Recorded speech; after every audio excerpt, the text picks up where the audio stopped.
रब्बिश्रह ली सदरी व यस्सिर ली अमरी वहलुल उक़दतम मिन लिसानी यफ़क़हू क़ौली।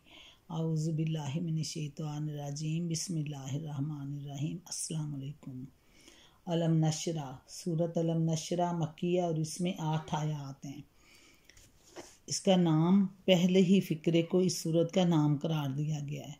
ज़माने नज़ूल, इसका ज़माना सूरत ज़ुहा से इस कदर मिलता जुलता है कि ये दोनों सूरतें करीब करीब एक ही ज़माने और एक जैसे हालात में नाजिल शुदा मालूम होती हैं। हज़रत अब्दुल्ला बिन अब्बास रज़ियल्लाहु अन्हु फरमाते हैं कि ये मक्का मुअज़्ज़मा में बस ज़ुहा के बाद नाजिल हुई है। मौजू और मज़मून, इसका मकसद व मदा भी रसूल पाक सल्लल्लाहु अलैहि वसल्लम को तसल्ली देना है। नबूवत से पहले हजूर अकरम सल्लल्लाहु अलैहि वसल्लम को कभी उन हालात से साबका पेश ना आया था जिनका सामना नबूवत के बाद दावत इस्लामी का आगाज़ करते ही यकायक आपको करना पड़ा। ये खुद आपकी सल्लल्लाहु अलैहि वसल्लम की ज़िंदगी में एक इनकलाब अजीम था जिसका कोई अंदाज़ा आपको कबल नबूवत की ज़िंदगी में ना था। इस्लाम की तबलीग आप सल्लल्लाहु अलैहि वसल्लम ने क्या शुरू की कि देखते देखते वही माशरा आपका दुश्मन हो गया जिसमें पहले आप बड़ी इज्जत की निगाह से देखे जाते थे। वही रिश्तेदार, दोस्त, अहले कबीला और अहले महल्ला आपको गालियां देने लगे जो पहले आपको हाथों हाथ लेते थे। मक्का में कोई आप सल्लल्लाहु अलैहि वसल्लम की बात सुनने का रवादार ना था।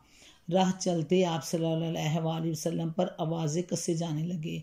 कदम कदम पर आप सल्लल्लाहु अलैहि वसल्लम के सामने मुश्किलात ही मुश्किलात थीं।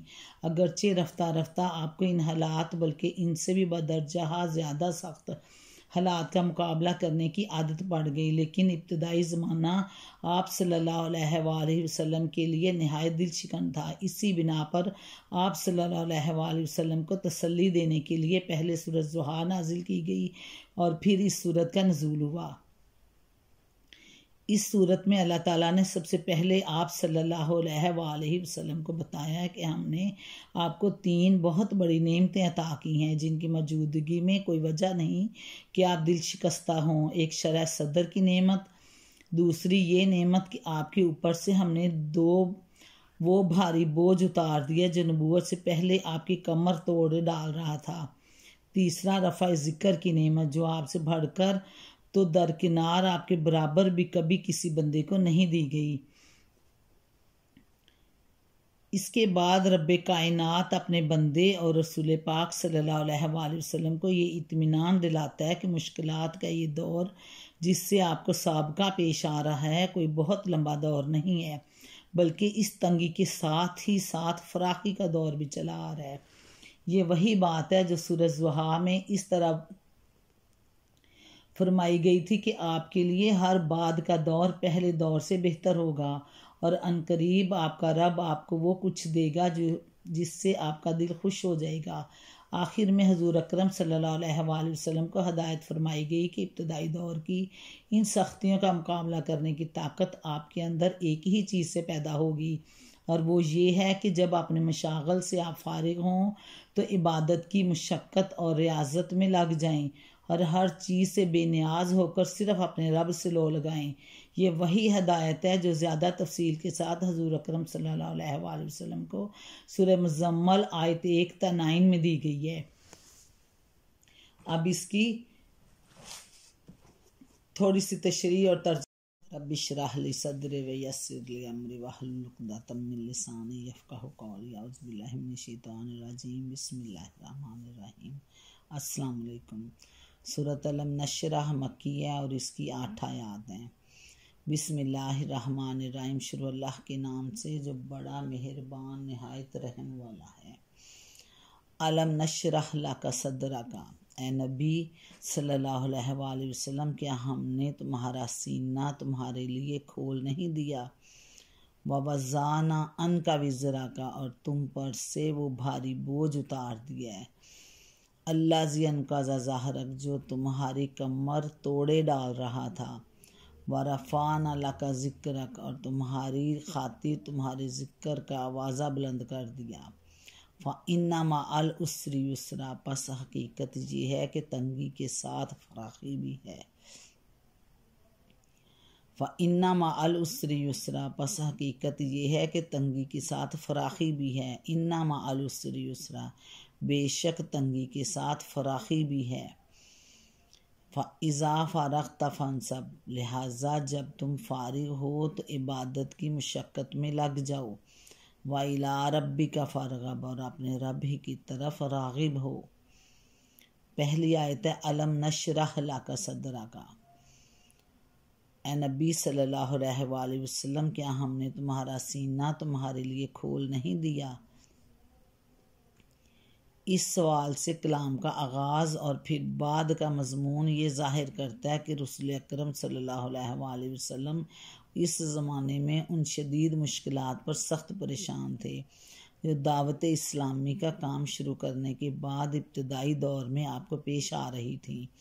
इन हालात में अल्लाह ताला ने आपको मुखातिब करके तसल्ली देते हुए फरमाया कि ए नबी सल्लल्लाहु अलैहि वसल्लम, क्या हमने ये और ये इनायात तुम पर नहीं की हैं? फिर इन इब्तदाई मुश्किलात पर तुम परेशान क्यों होते हो? अलम नशरह लका, हमने तेरा सीना खोल दिया है। सीना खोलने का लफ्ज़ कुरान मजीद में जिन मौक़ा पर आया है उन पर निगाह डालने से मालूम होता है कि इसके दो मानी हैं। सूरत इनाम आयत 125 में फरमाया गया कि जिस शख्स को अल्लाह ताला हदायत बख्शने का इरादा फरमाता है उसका सीना इस्लाम के लिए खोल देता है, यानी उस बंदे को हदायत अल्लाह दे देता है, समझ बूझ आने लगती है। और सूरह ज़ुमर आयत नंबर 22 में फरमाया आफ़ामन शारह अल्लाहु सदरहु लिल इस्लामी फ़हुवा अला नूरिम मिन रब्बिही, तो क्या वो शख्स जिसका सीना अल्लाह ने इस्लाम के लिए खोल दिया हो फिर वो अपने रब की तरफ से एक रोशनी पर चल रहा हो। इन दोनों मकामात पर शरह सदर से मुराद हर किस्म के ज़हनी खलजान और तरद्दुद से पाक होकर उस बात पर पूरी तरह मुतमईन हो जाना कि इस्लाम का रास्ता ही बरहक है और वही अकायद, वही असूल इखलाक व तहजीब तमद्दन और वही अहकाम हदायत बिल्कुल सही हैं जो इस्लाम ने इंसान को दिए हैं। और नंबर 2 सूरह शोरा आयत नंबर 12 और 13 में ज़िक्र आया कि हज़रत मूसा को जब अल्लाह ताला ने नबूवत के मनसब अज़ीम पर मामूर करके फ़िरौन और उसकी अज़ीम सल्तनत से जा टकराने का हुक्म दे रहा था तो उन्होंने अर्ज़ किया, मेरे रब, मैं डरता हूँ कि वो लोग मुझे झुटला देंगे और मेरा सीना तंग हो रहा है। और सूरत ताहा आयत 25 और 26 में बयान किया गया कि इसी मौका पर हज़रत मूसा अलैहिस्सलाम ने अल्लाह ताला से दुआ मांगी कि रब्बि इश्रह ली सदरी व यस्सिर ली अमरी, मेरे रब मेरा सीना मेरे लिए खोल दे और मेरा काम मेरे लिए आसान कर दे। यहाँ सीने की तंगी से मुराद ये कि नबूवत जैसे कार अजीम का बार संभालने और तने तनहा कुफर की एक जाबर काहिर ताकत से टक्कर लेने की आदमी को हिम्मत ना पड़ रही हो। और शरह सदर से मुराद ये है कि आदमी का हौसला बुलंद हो जाए, किसी बड़ी से बड़ी मुहिम पर जाने और किसी सख्त से सख्त काम को अंजाम देने में भी उसे तामुल ना हो और नबूवत की अजीम जिम्मेदारी संभालने की इसमें हिम्मत पैदा हो जाए। गौर किया जाए तो महसूस होता है कि इस आयत में रसूल अकरम सल्लल्लाहु अलैहि वसल्लम का सीना खोल देने से ये दोनों मानी मुराद हैं। पहले माने के लिहाज से उसका मतलब ये है कि नबूवत से पहले रसूल पाक सल्लल्लाहु अलैहि वसल्लम मुशरिकीन अरब, नसारा, यहूद, मजूस और सबके मज़हब को गलत समझते थे और उस हनीफियत पर भी मुतमईन ना थे जो अरब के बाज़ कायलीन तौहीद में पाई जाती थी, क्योंकि ये एक मुबहम अकीदा था जिसमें राह रास्त की कोई तफसील ना मिलती थी। इसकी तशरीह तफ़हीमुल कुरान जिल्द 4 सजदा हाशिया 5 कर चुके हैं, लेकिन आपको चूँकि ख़ुद ये मालूम ना था कि राह रास्त क्या है, इसलिए आप सख्त ज़हनी खलजान में मुबतला थे। नबूवत अता करके अल्लाह ताला ने आपकी इस खलजान को दूर कर दिया और वो रास्त खोल कर आपके सामने रख दी, जिससे आपको कामिल इत्मीनान कल्ब हासिल हो गया। दूसरे मानी के लिहाज से इसका मतलब ये है कि नबूवत अता करने के बाद के साथ ही अल्लाह ताला ने आपको वो हौसला, वो हिम्मत, वो अव्वल अज़मी और वो वुस्अत कल्ब अता फरमा दी जो इस मनसब अजीम की जिम्मेदारियां संभालने के लिए दरकार थी। आप सल्लल्लाहु अलैहि वसल्लम उस वसी इल्म के हामिल हो गए, आपके सिवा किसी इंसान के जहन में समा न सकता था। आपको वो हिकमत नसीब हो गई जो बड़े से बड़े बिगाड़ को दूर करने और संवार देने की अहलियत रखती थी। आप इस काबिल हो गए कि जाहलियत में मुस्तगरक और जहालत के एतबार से इंतहाई अक्कड़ मुआशरे में किसी सरो समान और ज़ाहिरन किसी पुश्त पनाह ताकत की मदद के बग़ैर इस्लाम के लंबरदार बनकर खड़े हो जाएं। मुखालफत और दुश्मनी के किसी बड़े बड़े तूफ़ान का मुकाबला करने से ना हिचकिचाएं। इस राह में जो तकलीफ़ें और मुसीबतें भी पेश आएँ उनके ऊपर सब्र करके उनको सब्र के साथ बर्दाश्त कर लें और कोई ताकत आपको अपने मौक़िफ़ से ना हटा सके। ये शरह सदर की बेशबहा दौलत जब अल्लाह ताला ने आपको अता कर दी है तो आप सल्लल्लाहु अलैहि वसल्लम उन मुश्किलात पर दिल गिरफ्ता क्यों होते हैं जो आगाज़ कार के इस मरहले में पेश आ रही हैं।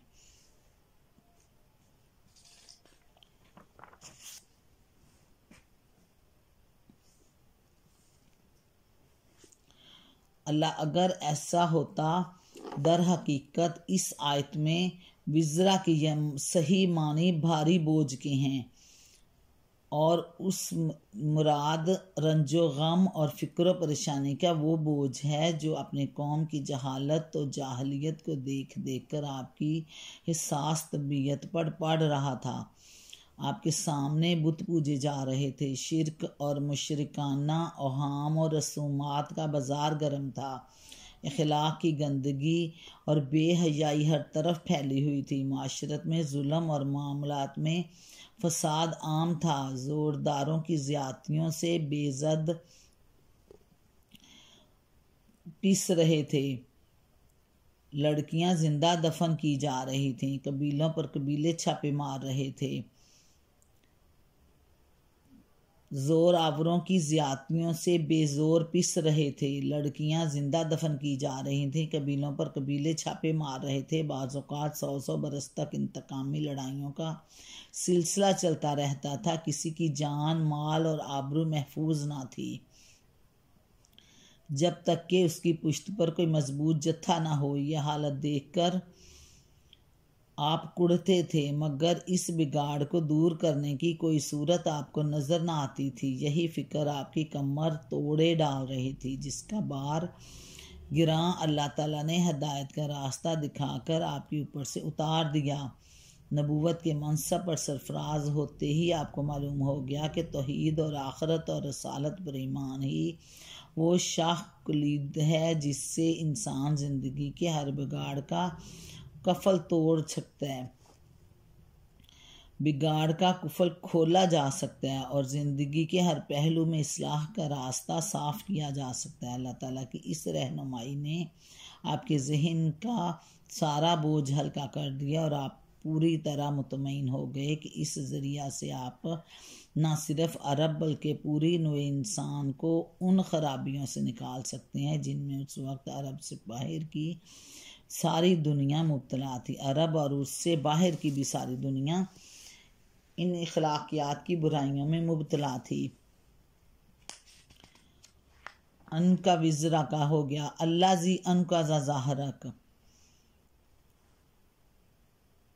भारी बोझ उतार दिया जो तुम्हारी कमर तोड़े डाल रहा था। वारफ़ाना ला का ज़िक्र और तुम्हारी खातिर तुम्हारे ज़िक्र का आवाज़ा बुलंद कर दिया। ये बात उस ज़माने में फरमाई गई थी जब कोई शख्स ये सोच भी ना सकता था कि जिस फ़र्द फरीद के साथ गिनती के चंद आदमी हैं और वो भी सिर्फ शहर मक्का तक महदूद हैं, उसका आवाज़ा दुनिया भर में कैसे बुलंद होगा और कैसी नामवरी उसको हासिल होगी। लेकिन अल्लाह ताला ने इन हालात में अपने रसूल सल्लल्लाहु अलैहि वसल्लम को ये खुशखबरी सुनाई, फिर अजीब तरीक़ा से उसको पूरा किया। सबसे पहले आपके रफ़ा ज़िक्र का काम उसने खुद आपके दुश्मनों से लिया। कुफार मक्का ने आपको ज़िक्र देने के लिए जो तरीक़े अख्तियार किए उनमें से एक ये था कि हज के मौका पर जब तमाम अरब से लोग खिंच कर उनके शहर में आते थे, उस ज़माने में कुफार के वफूद हाजियों के एक डेरे पर जाते और लोगों को ख़बरदार करते कि यहाँ एक ख़तरनाक शख्स मोहम्मद सल्लल्लाहु अलैहि वसल्लम नामी है, जो लोगों पर ऐसा जादू करता है कि बाप बेटे, भाई भाई, शोहर और बीवी में जुदाई पड़ जाती है, इसलिए ज़रा उससे बचकर रहना। यही बातें वो उन सब लोगों से भी कहते जो हज के सिवा दूसरे दिनों में ज़ियारत या किसी कारोबार के सिलसिले में मक्का आते थे। इस तरह अगरचे वो रसूल पाक सल्लल्लाहु अलैहि वसल्लम को बदनाम कर रहे थे, लेकिन उसका नतीजा ये हुआ कि अरब के गोशे गोशे में आपका नाम पहुंच गया और मक्का के गोशा इन गुमनामी से निकाल कर खुद दुश्मनों ने आपको तमाम मुल्क के कबाइल से मुतारिफ़ करा दिया। इसके बाद ये बिल्कुल फितरी अमर था कि लोग ये मालूम करें कि वो शख्स है कौन, कैसा है, क्या कहता है, कैसा आदमी है, उसके जादू से मुतासिर होने वाले कौन लोग हैं और उन पर उसके जादू का आखिर क्या असर पड़ता है। कुफार मक्का का प्रोपेगेंडा जितना जितना बढ़ता चला गया, लोगों में ये जुस्तजू भी बढ़ती चली गई। फिर जब इस जुस्तजू के नतीजे में लोगों को आपके अखलाक और आपकी सीरत व किरदार का हाल मालूम हुआ, जब लोगों ने कुरान सुना और उन्हें पता चला कि वह तालीमात क्या हैं जो आप पेश फरमा रहे हैं, और जब देखने वालों ने ये देखा कि जिस चीज़ को जादू कहा जा रहा है उससे मुतासिर होने वालों की ज़िंदगियां अरब के आम लोगों की ज़िंदगियों से किस कदर मुख्तलिफ हो गई हैं, तो वही बदनामी नेक नामी से बदलनी शुरू हो गई। हत्ता कि हिजरत का ज़माना आने तक नौबत ये पहुँच गई कि दूर दूर नज़दीक के सारे कबाइल अरब में शायद ही कोई कबीला ऐसा रह गया हो जिसमें किसी शख्स या कुंबे ने इस्लाम कबूल ना कर लिया हो। यानी हर कबीले के किसी न किसी फ़र्द ने इस्लाम कबूल कर लिया हुआ था। इस्लाम हर कबीले तक पहुंच चुका था और जिसमें कुछ ना कुछ लोग रसूल पाक सल्लल्लाहु अलैहि वसल्लम से और आपकी दावत से हमदर्दी दिलचस्पी रखने वाले पैदा ना हो गए हों। ये हजूर अकरम सल्लल्लाहु अलैहि वसल्लम का रफ़ा ज़िक्र का पहला मरहला था।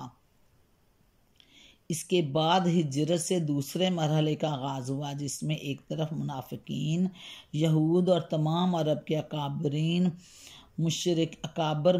मुशरिकीन रसूल पाक सल्लल्लाहु अलैहि वसल्लम को बदनाम करने में सरगर्म थे, हज़रत मोहम्मद सल्लल्लाहु अलैहि वसल्लम को बदनाम करने में सरगर्म थे, और दूसरी तरफ मदीना तैयबा की इस्लामी रियासत खुदा परस्ती, खुदा तरसी, ज़हद व तक़वा, तहारत अखलाक, हुस्न मुआशरत, अदल व इंसाफ, इंसानी मसावात, मालदारों की फ़याज़ी, गरीबों की खबरगिरी, अहद व पैमान की पासदारी और मामलात में रास्तबाजी का वो अमली नमूना पेश कर रही थी जो लोगों के दिलों को मुसख्खर करता चला जा रहा था। दुश्मनों ने जंग के ज़रिए से हजूर अकरम सल्लल्लाहु अलैहि वसल्लम के इस बढ़ते हुए असर को मिटाने की कोशिश की, मगर आपकी क़यादत में अहले ईमान की जो जमात तैयार हुई उसने अपने नज़्म व ज़ब्त, अपनी शुजात, अपनी मौत से बेखौफी और हालत जंग तक में अखलाकी हदूद की पाबंदी से अपनी बरतरी इस तरह साबित कर दी कि सारे अरब ने उनका लोहा मान लिया। 10 साल के अंदर हजूर अकरम सल्लल्लाहु अलैहि वसल्लम का रफ़ा ज़िक्र इस तरह हुआ कि वही मुल्क जिसमें आपको बदनाम करने के लिए मुखालिफिन ने अपना सारा जोर लगा दिया था, उसका गोशा गोशा अशहदु अन्ना मुहम्मदर रसूलुल्लाह की सदा से गूंज उठा। फिर तीसरे मरहले का इफ्तिताह खिलाफत राशिदा के दौर से हुआ, जब आपका नाम मुबारक तमाम रुए ज़मीन में बुलंद होना शुरू हो गया। ये सिलसिला आज तक बढ़ता ही जा रहा है और इंशाअल्लाह क़यामत तक बढ़ता चला जाएगा।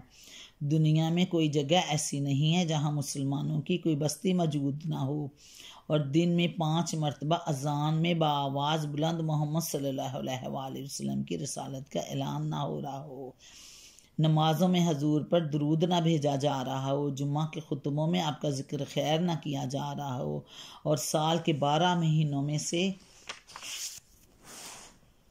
कोई दिन और दिन के 24 घंटों में से कोई वक्त ऐसा नहीं है जब रुए ज़मीन में किसी न किसी जगह हुज़ूर अकरम सल्लल्लाहु अलैहि वसल्लम का ज़िक्र मुबारक ना हो रहा हो।